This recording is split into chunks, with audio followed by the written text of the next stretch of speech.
नमस्कार। अपेक्षा मीना, सह आचार्य संस्कृत, राजकीय कला महाविद्यालय चिमनपुरा।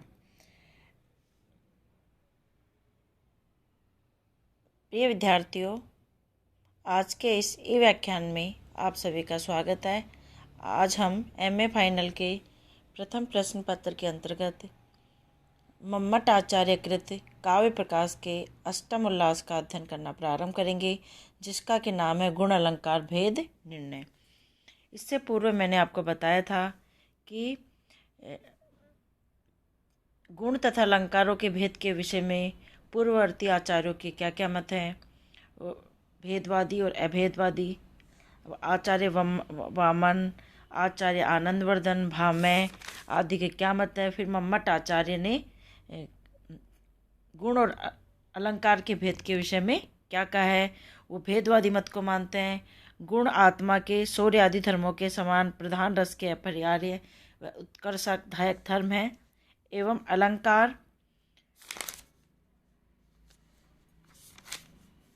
अलंकार जो हैं वे उससे भिन्न है। वे रस के बिना भी रह सकते हैं और रस होने पर भी कभी उसके पोषक भी हो सकते हैं और कभी पोषक नहीं भी हो सकते। इस प्रकार गुण तथा अलंकार दोनों भिन्न है। यहाँ तक हमने पढ़ लिया था। उसके बाद हमने पढ़ा कि आचार्य वामन जो हैं वे गुणों के संदर्भ में क्या कहते हैं, और गुण के भेद के विषय में भी आचार्यों में अनेक भेद है। वामन ने 10 प्रकार के शब्द गुण तथा 10 प्रकार के अर्थ गुण माने हैं, परंतु आचार्य मम्मट ने 10 गुण मानने वाले वामन के मत का खंडन किया एवं उन्होंने 3 प्रकार के गुण बताए। कौन कौन से? माधुर्य, ओज, प्रसाद, आख्या, त्रयस्ते न पुनर्दश है। माधुर्य, ओज, प्रसाद और माधुर्य, ओज तथा प्रसाद नामक 3 गुण इन्होंने माने। वामन के द्वारा अभिप्रेत 10 गुण नहीं होते हैं, ऐसा आचार्य मम्मट ने गुणों के भेदों के विषय में कहा। अब आगे क्रम से 3 गुणों के क्या लक्षण है उसके बारे में हम पढ़ते हैं। देखिए, आह्लादकत्वम, माधुर्यम, श्रृंगारे द्रुति कारणम। देखिए, चित्त के द्रव्यभाव का कारण और आह्लादकत्वम, माधुर्यम, श्रृंगारे द्रुति कारणम। चित्त के द्रव्यभाव का कारण और श्रृंगार रस में रहने वाला जो आह्लाद स्वरूपत्व है वह माधुर्य नामक गुण कहलाता है। क्या कह रहे हैं? चित्त के द्रव्यभाव का कारण और श्रृंगार में रहने वाला जो आह्लाद स्वरूपत्व है वही माधुर्य नामक गुण कहलाता है। यहाँ आह्लादकत्व का अर्थ आह्लाद जनकत्व नहीं अपितु आह्लाद स्वरूपत्व है, क्योंकि श्रृंगार आदि रस आह्लाद जनक नहीं अपितु आह्लाद स्वरूप होते हैं। यहाँ श्रृंगार में जो आह्लादकत्व है वह माधुर्य गुण कहा जाता है। ऐसे कहा है। श्रृंगारे अर्थात संभोगे द्रुति गलित्वमिव श्रव्यत्व पुनः ऊर्जा प्रसादियो अपि। श्रृंगार में द्रुति अर्थात चित्त का विगलत्व या द्रव्य भाव है वह कहा गया है।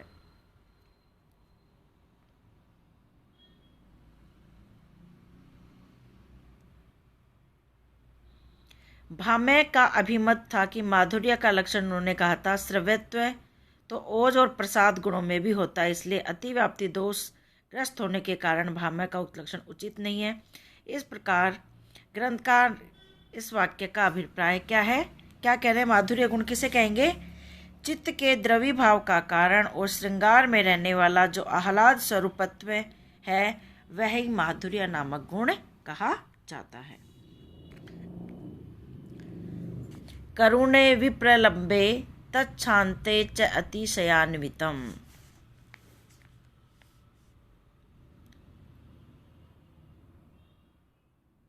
वामन के 10 गुणों के विपरीत आचार्य भामह ने भी 3 प्रकार के गुण माने हैं, माधुर्य, ओज और प्रसाद। तो आचार्य भामह ने माधुर्य का लक्षण इस प्रकार किया है, श्रव्यम नाति समस्तार्थम काव्यम मधुरम इष्यते। काव्य अलंकार में उन्होंने कहा, अर्थात इस कहने का अभिप्राय है कि जिसमें अधिक समस्त पद न हो, इस प्रकार का मधुरम कानों को प्रिय लगने वाला श्रव्य काव्य माधुर्य युक्त कहलाता है। आचार्य भामह ने क्या लक्षण बताया माधुर्य गुण का? जिसमें अधिक समस्त पद न हो, इस प्रकार का कानों को प्रिय लगने वाला श्रव्य काव्य माधुर्य युक्त कहलाता है। इसके अनुसार भामह के मत से श्रव्यत्व माधुर्य गुण का लक्षण हुआ। जो कानों को प्रिय लगे सुनने में, वह माधुर्य गुण का लक्षण हुआ।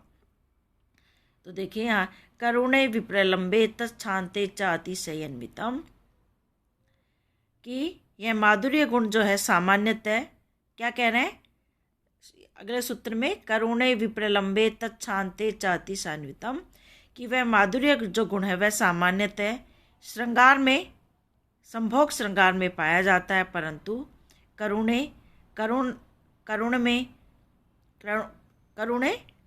में विप्रलंबे विप्रबल श्रृंगार में तथा छांते तथा शांत रस में च अतिशान्वितम, वह उत्तरोत्तर अधिक चमत्कार जनक अतिशान्वित होता है। क्या कह रहे हैं कि वैसे तो माधुर्य जो नामक गुण है वह सामान्यतः संभोग श्रृंगार में रहता है, परंतु करुण रस में, विप्रलंब में तथा शांत रस में वह उत्तरोत्तर अधिक चमत्कारजनक अतिशान्वित होता है। अर्थात उत्तरोत्तर चमत्कार अतिशुक्त होने का हेतु बताते हुए, है ना, क्या कह रहे हैं, द्रव्य भाव का कारण होने से वह अत्यधिक चमत्कार अतिशयुक्त होता है।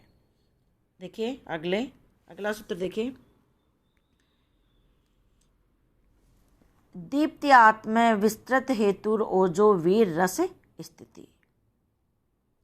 अर्थात चित्त के द्रव्य भाव का कारणभूत आह्लादकत्व जिस प्रकार माधुर्य गुण कहलाता है, उसी प्रकार दीप्ति आत्म विस्तृत हेतु ओजो वीर रस स्थिति, उसी प्रकार वीर रस स्थिति, वीर रस में रहने वाली आत्मा अर्थात चित्त के विस्तार की हेतुभूत दीप्ति ओज कहलाती है। क्या कह रहे हैं, जिस प्रकार चित्त के द्रव्य भाव का कारणभूत आह्लादकत्व माधुर्य गुण कहलाता है, उसी प्रकार वीर रस में रहने वाली आत्मा चित्त के विस्तार की हेतुभूत दीप्ति ही ओज गुण कहलाती है। चित्तस्य विस्तार रूप दीप्तिर जनकम ओज है। चित्त के विस्तार रूप दीप्तत्व का जनक ओज गुण कहलाता है। अगला सूत्र देखिए, विभत्स रोद रशियो तस्य अधिक्यम क्रमेण च। यह ओज जो है रस वह सामान्यतः किसमें रहता है, वीर रस में रहता है, परंतु विभत्स रोद रस्यो आधिक्यम क्रमेण च, परंतु विभत्स रस में, रौद्र रसों में क्रमशः इसका आधिक्य विशेष चमत्कार जनकत्व रहता है। क्या कह रहे हैं, चित्त के विस्तार रूप दीपत्व जनक ओज गुण कहलाता है। अर्थात जिस प्रकार माधुर्य गुण चित्त के द्रव्य भाव का कारणभूत आह्लादकत्व माधुर्य गुण कहलाता है, उसी प्रकार वीर रस में रहने वाली चित्त के विस्तार की हेतुभूत दीप्ति ओज कहलाती है। चित्त के विस्तार रूप दीपत्व का जनक ओज गुण कहलाता है। वैसे तो वीर रस सामान्यतः ओज जो है वह सामान्यतः वीर रस में रहता है, परंतु विभत्स रस में और रौद्र रसों में क्रमशः इसका आधिक्य विशेष चमत्कार जनकत्व रहता है।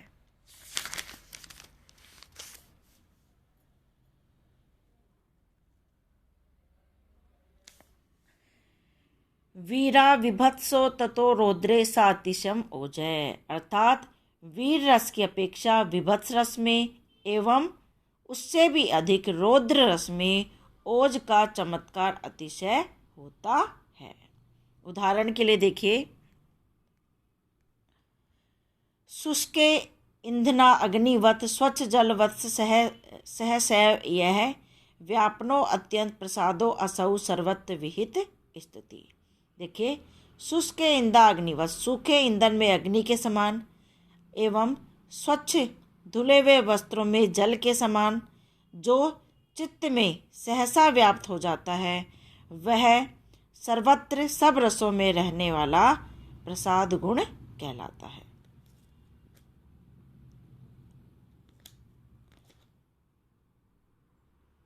क्या कह रहे हैं? सूखे ईंधन में अग्नि के समान, स्वच्छ जल में धुले वस्त्रों में जल के समान, जो चित्त में सहसा व्याप्त हो जाता है, वह सर्वत्र सब रसों में रहने वाला गुण प्रसाद गुण कहलाता है। जैसे सूखे ईंधन में अग्नि सहसा व्याप्त हो जाती है, उसी प्रकार जो गुण चित्त में सहसा अनायास व्याप्त हो जाता है, वह प्रसाद नामक गुण कहलाता है। वह सारे रसों में और सारी रचनाओं में रहता है। या और अग्नि और जल के उदाहरण से अभिप्राय, जब वीर रौद्र आदि उग्र रसों में प्रसाद गुण होता है, तब वह शुष्क ईंधन में अग्नि के समान चित्त में व्याप्त हो जाता है। और जब वह प्रसाद गुण श्रृंगार करुण आदि कोमल रसों में होता है, तब वह स्वच्छ वस्त्र में जल के समान चित्त में व्याप्त हो जाता है। तो बच्चों, आज इतना ही। कल के वीडियो में पुनः आपसे भेंट होगी। धन्यवाद।